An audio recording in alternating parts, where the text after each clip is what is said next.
감사합니다. 오늘 예배 마치시고요. 그냥 집에 가지 마시고 꼭 식사 맛있게 준비했으니까 꼭 오늘 식사 꼭 하고 가시기 바랍니다. 지난 11월 7일이 무슨 날이었는지 혹시 아십니까? 제 생일은 아니고요. 어떻게 하셨습니까? 어느 분이 혹시 대답하셨어요? 11월 7일 입동이었습니다. 뭐 난데없이 웬 입동. 그리고 이제 돌아오는 금요일이 얼음이 온다는 수완인가요? 뭐 그래요, 소설이죠. 말씀을 드린 이유는 이 1년이 계절의 주기가 있습니다. 그죠? 그래서 1년에 24절기가 있죠. 태양의 이 환경에 맞추어서 15일 주기로, 그래서 12달인데 15일마다 돌아가니까 24절기가 있습니다. 24절기를 말씀드린 이유는 계절에 절기가 있는 것처럼 교회도 절기가 있어요. 사이클이 있습니다. 이것을 뭐라고 말하냐면 교회력이라고 그렇게 얘기를 합니다. 교회의 교회력은 기준이 뭐냐면 우리가 믿는 예수님의 생애에 맞춰져 있습니다. 여러분, 그러면 그 교회력의 출발은 무엇일까요? 생애, 한 사람의 생애에 맞춰져 있다면 출발은 뭐예요? 한 사람의 생애는 무엇으로 시작돼요? 출생으로 시작이 되죠. 그래서 이 교회의 출발은 성탄절입니다. 성탄절인데 사실은 성탄절이 아니라 성탄절을 기다리는 대림절, 성탄절 전 4주를 우리가 대림절이라고 하는 그런 절기로 지키거든요. 기다림, 예수님의 탄생을 기다리는 그 대림절으로 시작해서 이제 예수님이 탄생하신 성탄절, 그리고 예수님이 이제 고난받으신 사순절과 고난주간, 종려주일, 부활주일 쭉 이어지는데, 그러면 교회력의 마지막 절기가 무엇일까요?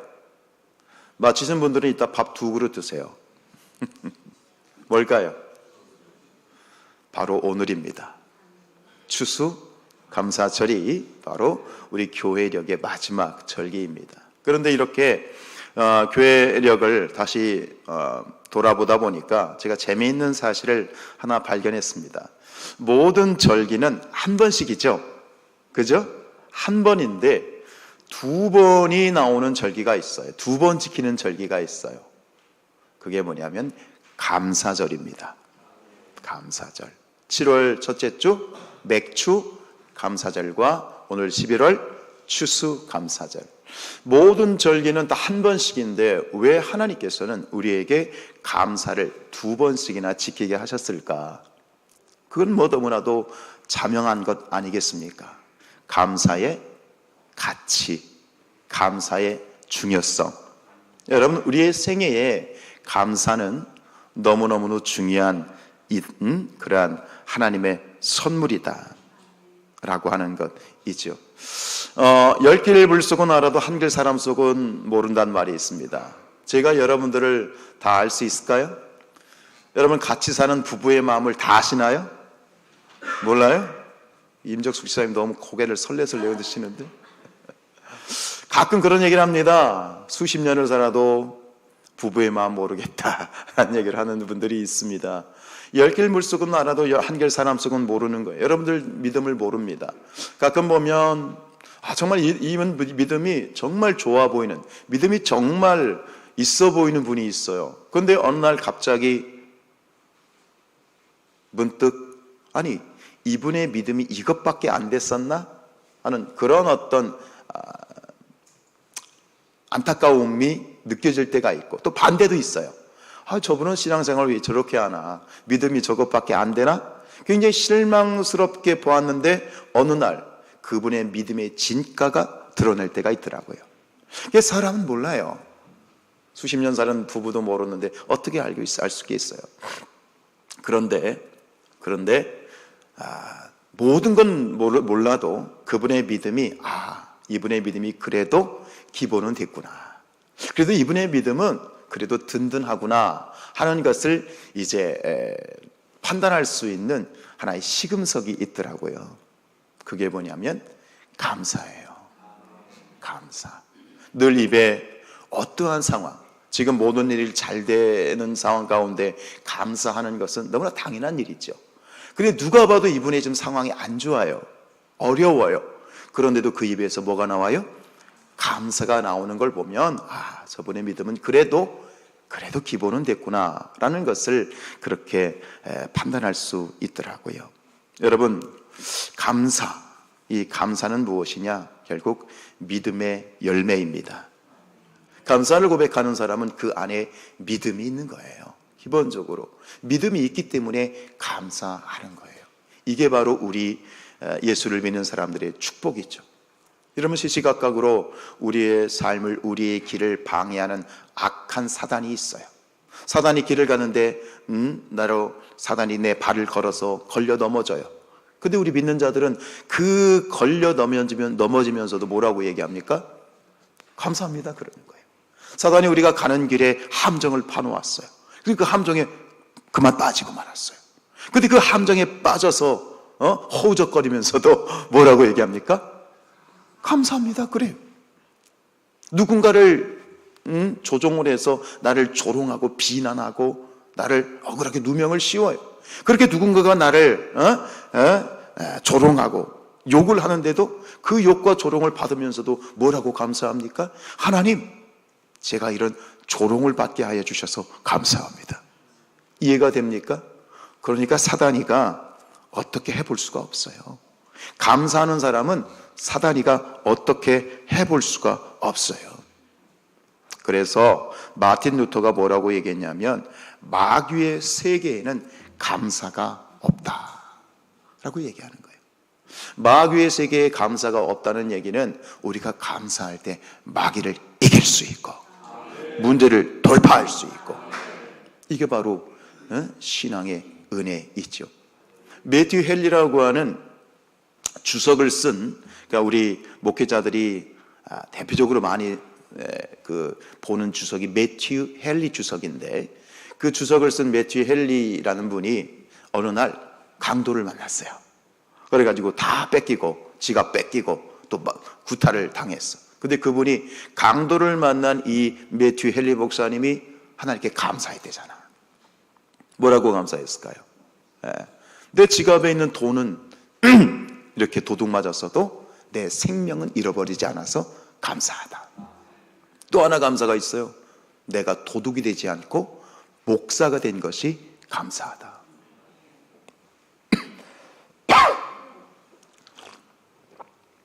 이렇게 목이 마른데 물을 주셔서 감사하다. 이런 감사, 바로 감사는 믿음의 열매입니다. 자, 오늘 말씀 6절 말씀 읽죠.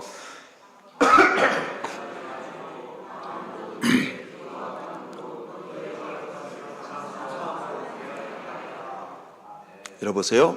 감사함으로 하나님께 아뢰라 했어요. 성경에서 말하는 이 감사는, 즉 하나님께서는 감사를 권면하지 않으셨어요. 감사해볼래? 감사하면 좋겠어라고 말씀하지 않으셨어요. 감사를 명령하셨어요. 감사는 하나님의 명령이에요. 명령입니다. 왜 하나님께서는 우리에게 명령하실까? 여러분, 누가 나에게 명령을 하면 기분이 좋아요, 안 좋아요? 엄청 안 좋아요. 겁나게 안 좋아요. 그러니까 누군가 나에게 뭔가를 강하게 명령하면 사실 기분이 좋지 않습니다. 근데 성경에 보면 많은 경우 하나님께서는 우리에게 명령을 하십니다. 항상 기뻐하라, 쉬지 말고 기도하라, 범사에 감사하라. 왜 그럴까? 여러분, 우리가 부모가 자식들에게 명령할 때가 있습니다. 명령합니다. 아침마다 얘기합니다. 뭐라고 얘기하죠? 차 조심해라, 길 조심해라, 사람 조심해라. 왜 그렇게 얘기하죠? 누구 위해서? 나 위해서? 자식 위해서. 하나님께서 우리에게 명령하시는 이유는 그만큼 우리를 위해서, 우리가 주의하고 주목하고 그것이 우리의 삶에 복이 되기 때문에 명령하시는 거예요. 말씀을 묵상할 때 오늘 말씀의 제목을 주셨어요. 하나님께서는 왜 감사를 명령하고 계실까? 그것은 감사는 축복의 마중물이기 때문입니다. 따라합시다. 감사는 축복의 마중물이다. 무슨 말입니까? 감사는 축복의 견인차이고 감사할 때 축복받는다. 여러분 복받는 삶 살기를 원하시죠? 복된 삶 살기를 원하시죠? 나 자신뿐만 아니라 우리의 자녀들이 복되기를 원하시죠? 그럼 이렇게 얘기해드려. 얘들아 감사해라 라고 당당하게 얘기할 수 있는 거예요. 감사는 축복의 마중물이에요. 그 증거를 보여드릴게요. 여러분 우리가 지키는 이 추수감사절, 세계 역사 가운데 추수감사라고 하는 이러한 역사를 만든 나라가 있지요. 바로 추수감사의 유래가 세계 역사 가운데에서 유래가 된 그 나라가 결국은 오늘 대표적인 증거가 되는 거예요. 세계에서 1등 국가, 어느 나라가 세계에서 1등 국가입니까? 라고 묻는다면 어떤 나라죠? 대한민국? 지금 다 이구동성으로 어느 나라가 나왔어요? 어느 나라? 미국, 아메리카가 나왔죠. 여러분 미국이라는 나라를 만든 사람들이 누굽니까? 바로 1620년 영국에 있었던 청교도라고 하는 신앙인들이었어요. 그들이 영국에서 신앙의 탄압을 받으니까 메이플라워를 타고 117일 동안 항해를 해서 도착한 곳이 미국 땅이에요. 그곳에서 정착한 영국 청교도들이 바로 미국의 시조입니다. 미국의 시조예요. 그런데 재미있는 사실은 미국의 역사가 몇 년인지 아세요? 미국이란 나라가 몇 년 된 나라인지 아세요? 여러분 우리나라가 몇 년 됐어요? 이 대한민국이. 예, 반만년의 나라, 5천년이라고 하잖아요. 근데 미국이라는 나라는요, 몇 년? 300년이 안 된답니다. 300년이. 근데 300년이 안 된 나라가 지금 세계의 1등 국가가 됐어요. 그 이유가 무엇일까라고 하는 것이죠.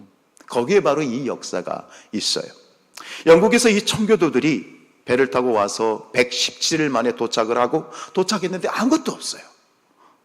모든 것이 다 척박해요. 그러다 보니까 1년을 지나면서 44명이 죽어요. 100명 중에 절반이 죽어요. 그러니까 이 메이플라워의 선장이, 이게 선장이 배를 전세내서 온 거거든요. 그래서 메이플라워의 선장이 돌아가면서 그 사람들에게 이렇게 얘기했어요. 여기 지금 병든 사람들, 지금 약한 사람들, 힘든 사람들 나오고 다시 영국으로 돌아갑시다 라고 얘기를 해요. 근데 그때 이 청교도들의 대표되는 사람이 이렇게 얘기를 했어요. 이곳에서 하나님을 마음껏 예배하고 섬길 수 있어서 감사합니다. 바로 이곳에서 죽어가도, 이곳에서 죽는 한이 있어도 이곳에 남아서 마지막까지 하나님을 섬길 것이고 우리는 이 감사를 자손들에게 물려줄 것입니다. 죽는 한이 있어도 여기서 하나님 앞에 마음껏 예배하다가 죽겠다. 우리가 이곳에서 예배할 수 있어서 감사하다.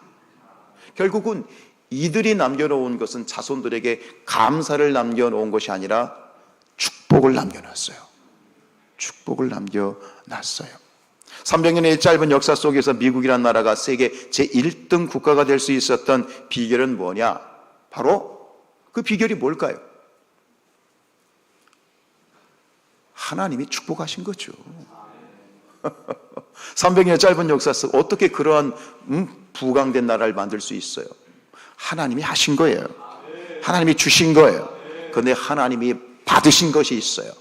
뭘 받았어? 감사를 받았어. 감사를 받았어. 감사를 하나님이 받으셨고 그 감사에 대해서 하나님이 약속을 성취하신 거예요. 말씀대로죠. 여러분, 우리가 감사하라고 하는 것은 단순히 어떤 감사를 고백하는 어떤 그러한 단순한 그런 감사를 하면 뭐가 좋아지는 그런 정신적인 차원의 문제가 아니라 감사에는 영적인 원리가 작용하는 거예요. 아시겠어요? 그냥 감사하면 좋고 감사하면 마음이 좋고 즐겁고 뭔가 따뜻해지고 그런 정서적인 측면이 아니라 우리의 삶의 모든 것들을 움직이시는 하나님의 영적인 원리가 작용하는 거예요. 무슨 얘기냐? 우리가 감사할 때, 특별히 하나님께 감사할 때 그 감사를 하나님이 들으시고 그 감사를 받으신 하나님께서 삶을 축복해 주시는 이 영적 원리가 돌아가고 있다. 이걸 아셔야 돼요. 약속의 말씀이죠. 예레미야서 30장 19절입니다. 시작. 그들에게 소리가 나오고 즐거워하는 자들의 소리가 나오리라. 내가 그들을 번성하게 하리니 그들의 수가 줄어들지 아니하겠고 내가 그들을 존귀하게 하리니 그들은 비천하여지지 아니하리라. 그들에게서 어떤 소리가 나? 감사하는 소리가 나. 어떤 소리가 나? 감사로 즐거워하는 소리가 나는 거예요. 여러분 마음속에 감사를 담지 마시고요, 중요한 건 감사를 고백하세요. 오늘 우리 권사님과 우리 성도님이 감사를 고백했잖아요. 저는 오늘 두 분이 와서 예배 가운데 한 순서로 감사를 고백한 것이 아니라 두 분이 고백한 감사를 지금 하나님이 들으신 거예요. 이 자리에 임재하신 하나님이 들으셨어요. 들으신 하나님은 반드시 응답 주시고 그 감사를 받으시고 하나님이 더 좋은 것으로 주실 줄로 믿습니다. 감사하는 소리가 나온단 말이에요. 즐거운 소리가 나면 하나님께서 번성하게 하시고 존귀하게 만드시고 비천하여지지 않게 하셔서 바로 지금의 미국을 만들어 주셨다. 여러분 제 이 말이 지나친가요? 동의하십니까? 동의하십니까? 그렇다면 감사하세요. 기꺼이 감사하시기 바랍니다. 감사는 축복의 마중물입니다. 감사는 기적의 마중물입니다. 지금 여러분의 삶 가운데 어떤 문제가 있으세요? 고민이 있으세요? 뭔가 풀어야 될 숙제가 있으세요? 삶에 어려운 장애물들이 있으세요? 감사하세요. 감사하세요. 날마다 감사를 고백하세요. 문제가 풀릴지어다.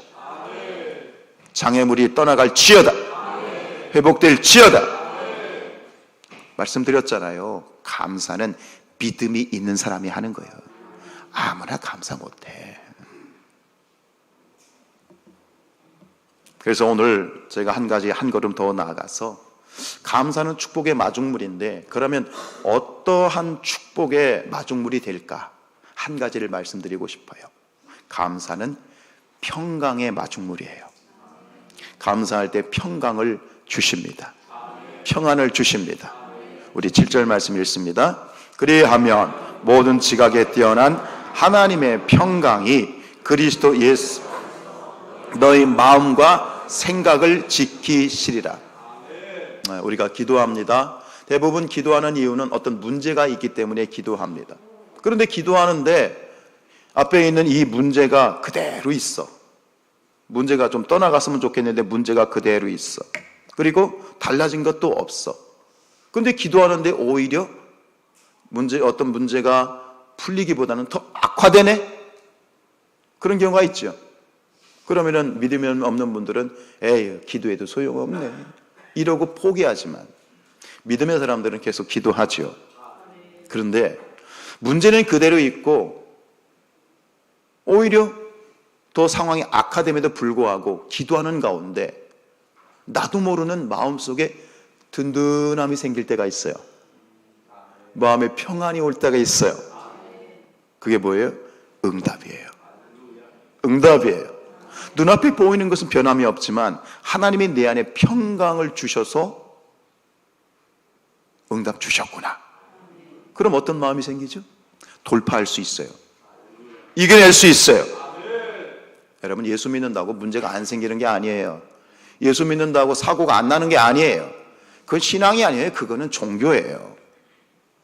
예수 믿어도 병 걸릴 수 있고요. 사고 날 수 있고요. 어차피 우리는 다 죽잖아요. 중요한 것은 믿음으로 말미암아 그 어려운 문제를 포기하지 않고 돌파할 수 있고 극복하고 성장하고 성숙하는 은혜를 주시는 거예요. 여러분 평강이라고 하는 것, 평안이라고 하는 것, 그것은 내가 노력해서 얻을 수 있는 게 아니에요. 그래서 사람들도 알아요. 이게 사람 노력으로 내가 사서 내 마음의 평안을 가져올 수, 내 힘으로 되는 게 아니라는 걸 알아요. 그래서 사람들이 하는 말이 있죠. 억지로 되냐. 이 말이 뭐냐?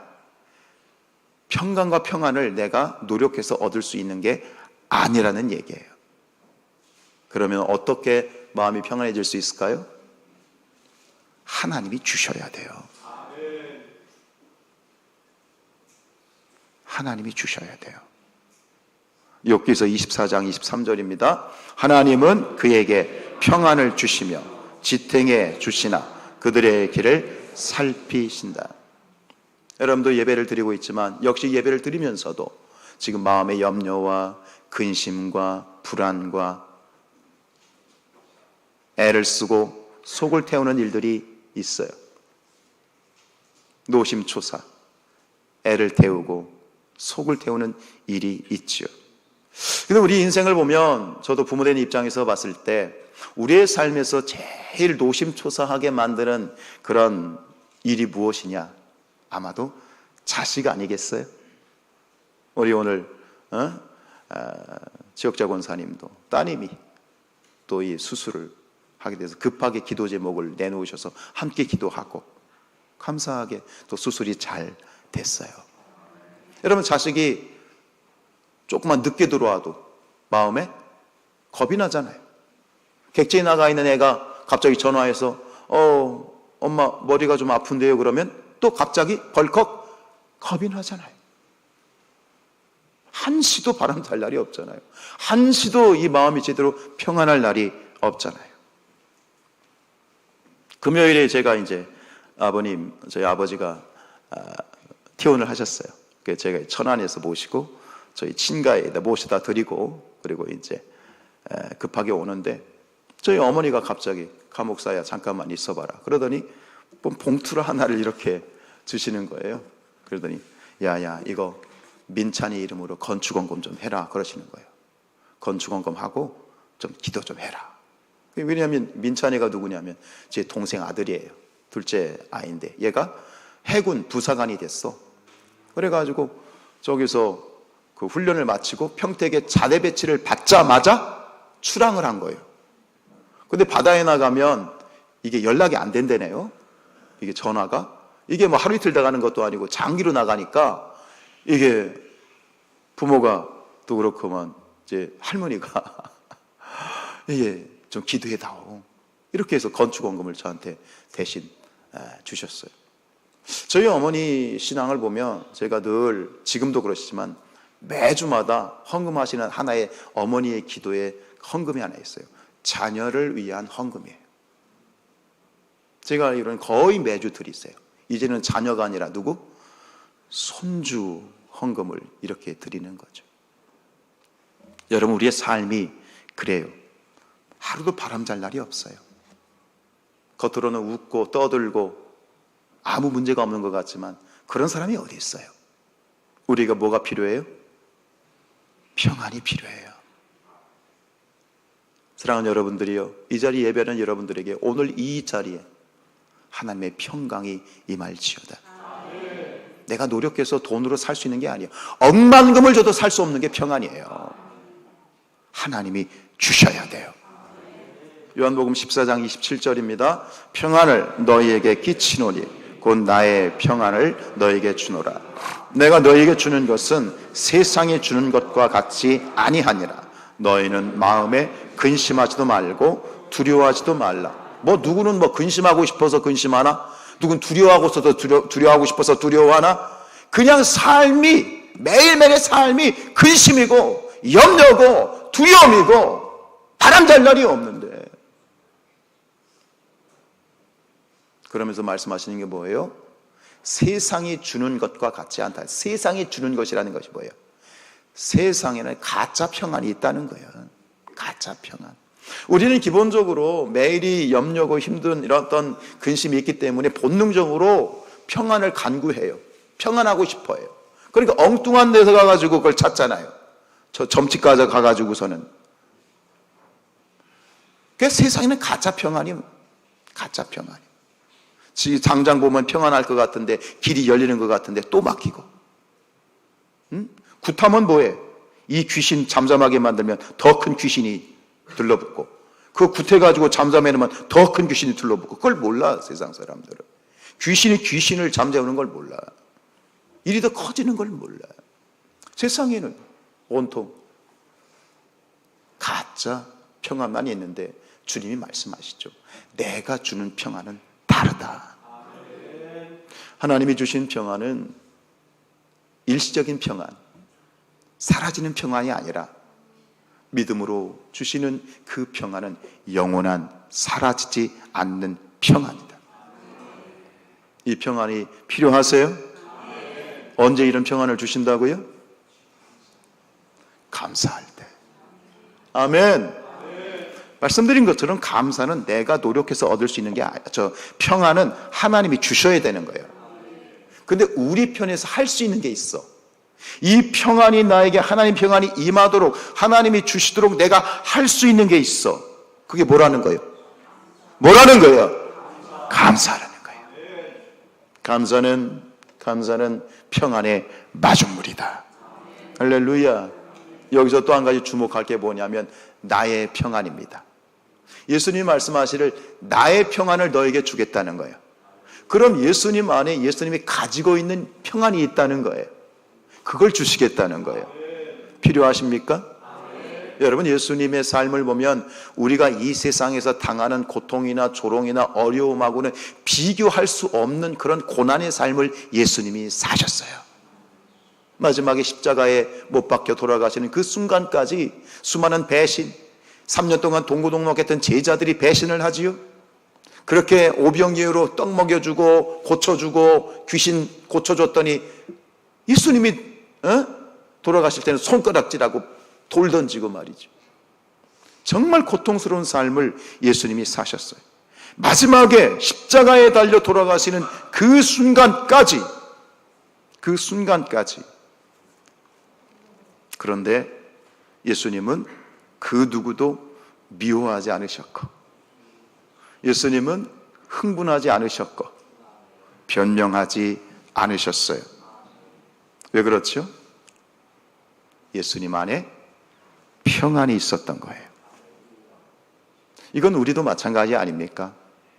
아무리 누가 나를 욕하고 비난하고 조롱해도 내 마음이 평안하면 그거 미워하지 않습니다.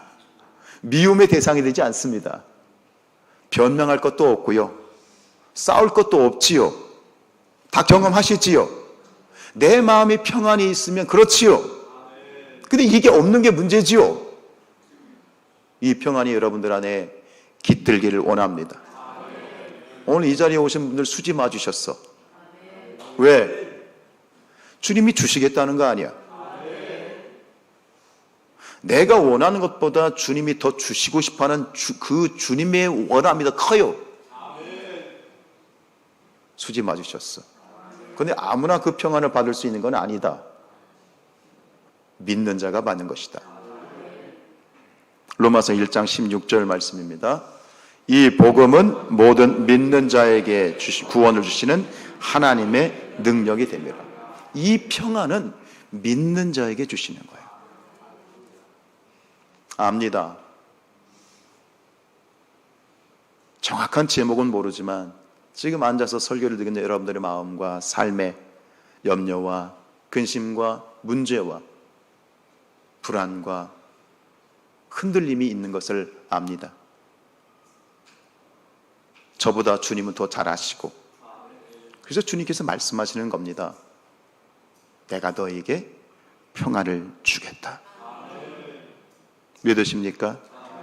그렇다면 우리가 할 수 있는 것 뭐라는 거예요? 감사라는 겁니다. 그러니까 명령하시는 겁니다. 제발 잘 살아라. 제발 행복하게 살아라 하는 아버지의 하나님의 사랑이 녹아져 있는 명령인 거예요. 감사는 명령입니다. 해야 되겠어요? 안 해야 되겠어요? 감사로 모든 삶의 문제를 돌파하시고 복된 삶을 사는 감사가 충만한 우리 모두가 되시기를 축복합니다. 이 시간 찬양하면서 우리가 감사를 한번 하나님 앞에 올려드리는 그런 시간 되었으면 좋겠습니다. 우리 다 함께